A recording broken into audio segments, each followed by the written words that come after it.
पुष्पव्रत गंधर्व यांची कन्या पद्मजा।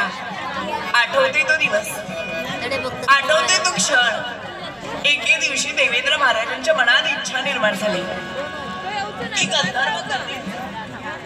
गंधर्व कन्येचं नृत्य पाहावं आणि त्याच वेळी आम्हाला पाचारण केलं गेलं। नृत्य गायन सुरुवात झाली। आमच्या नृत्यावर देवेंद्र महाराज बेहद खुश झाले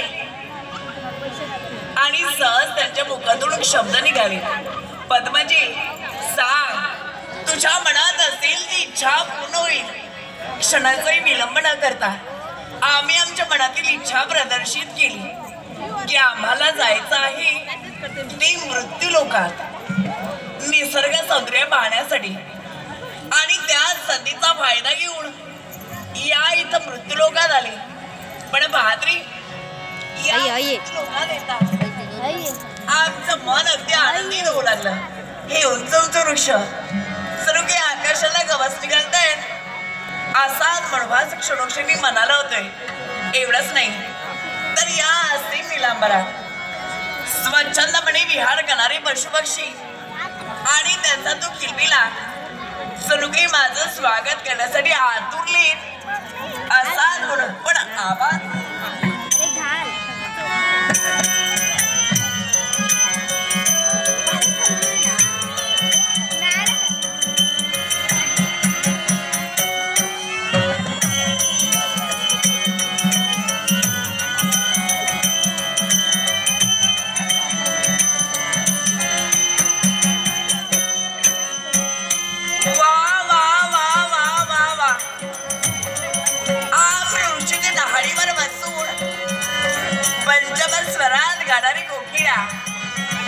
म्हणतात काही खोट नाही। वर्तन्ते गानेन वृक्षा फले पुष्पे सुघोषिता आम्र वृक्षम विना चित्तम कोकिलस्येन कृष्यति।